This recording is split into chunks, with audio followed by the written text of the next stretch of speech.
이라고 예. 표현을 하기도 하죠. 누나인데. 손혜원 의원 남동생 같은 경우에는 계속해서 기자회견을 열고 손혜원 의원과 관련한 여러 의혹들을 추가적으로 폭로한 데 이어서 어제는 저렇게 또 유튜브 방송에 출연을 하기도 했습니다. 그러면서 손 의원이 자신의 사리 사욕을 채우기 위해서 법을 바꾸고 있다면서 누나를 최순실과 장영자의 씨까지 이제 비유를 하면서 예. 죄질이 더 나쁘다. 우리 누나가 죄질이 더 나쁘다. 이렇게 또 주장을 하기도 했습니다. 그런데 손혜원 의원 측은 이런 사람 말을 믿는 언론에 문제가 있다 이렇게 주장을 했었거든요. 그렇습니다. 특히 어제는 이제 또 손혜원 의원의 올케, 그러니까 이 남동생의 전 부인이죠. 이 부인이 한 언론을 통해서 이 남편이 보낸 메시지를 공개하기도 했는데요. 예. 이 가재 도구와 옥바지 등의 이 집안 살림을 파손한 사진과 함께 이 손혜원 의원의 올케에게 욕설을 한 모습이 또 공개돼서 이 눈길을 끌기도 했었거든요. 그랬어요. 그런데 이 메시지를 공개한 전 부인이 이러한 행동을 벌이는 사람의 말을 사실 확인 없이 받아쓰는 언론인들에게 무척 좀 실망스럽다. 네. 이런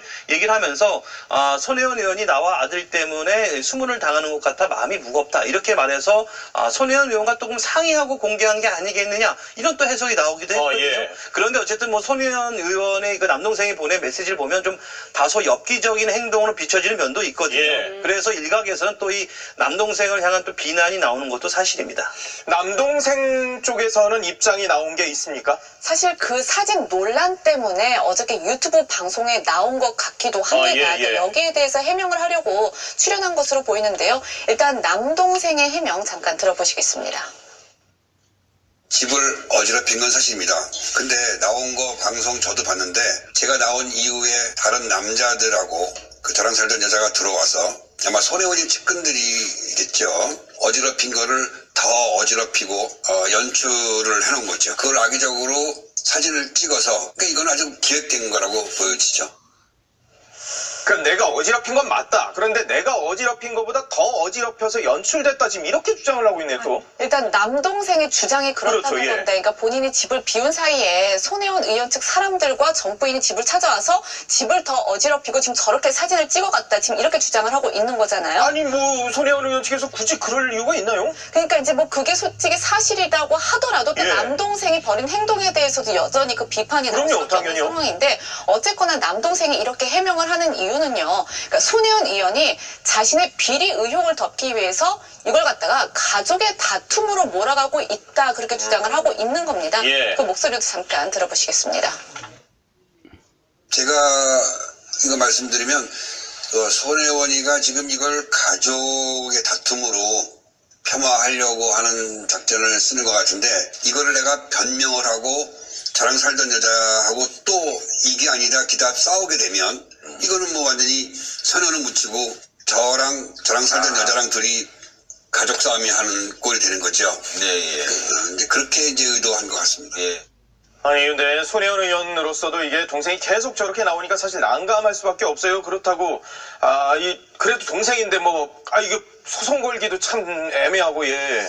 예, 그렇습니다. 아무래도 가족 관계라 그 동생의 주장이 만약 그 사실이라면 명예훼손 등의 고발 조치를 하는 방법도 있지 않겠습니까? 예. 그런데 손혜원 의원은요, 언론사를 대상으로는 고발 조치 등 강경한 모습을 보이고 있는데 동생분에게는 아직까지는 법정 대응을 하지 않고 있습니다. 예. 아무래도 형제 관계라는 특수성이 고려된 것으로 보이는 그런 상황입니다. 그러니까 본인이 직접 나서기는 좀 민망스러우니까 그래서 올케가 나선 것 아니냐 이런 얘기도 일부에서는 있더라고요. 예, 그렇습니다. 그 손혜원 의원 입장에서는 남동생을 고발하기도 좀 그렇지만 그렇다고 또 가만히 놔두기도 조금 애매할 수도 있지 않습니까? 맞아요. 예. 그 남동생분의 폭로 내용이 그 주장이 두루뭉술하다기보다는 상대적으로 대단히 구체성을 띠기 때문에 예. 가만히 있으면 인정하는 꼴이 될 수도 있는 그런 애매한 상황일 수도 있습니다. 그래서 결국 말씀하신 대로 우회적으로 반격하는 방식을 취하지 않았을까 이런 시각들이 있습니다. 그런데 검찰 조사를 앞둔 손혜원 의원이 SNS에다가 민주당 점퍼를 입고 있는 그 사진을 또 올렸다는 건데 네, 이건 뭐예요? 그렇습니다. 사건이 처음에 언론에 오르내릴 때에는 처음에는 그 손혜원 의원이 홍영표 민주당 원내대표를 동반해서 같이 기자회견을 하다가 그랬죠. 후에는 이제 당에 더 이상 부담을 주지 않겠다, 개인적으로 해결하겠다 이러면서 당을 떠난다고 밝힌 바가 있는데요. 당시의 목소리를 우선 한번 좀 들어보시죠. 당에 더 이상 부담 주지 않고 그리고 제 관련된 문제이기 때문에 제 결백에 관련 문제고 제 인생에 관련된 문제이기 때문에 제가 해결을 하겠다. 만약에 허락을 해주지 않으신다면 저 혼자 나가서 그냥 선언을 하겠다라고 강력하게 말씀드려서 오늘 이 자리를 갖게 되었습니다.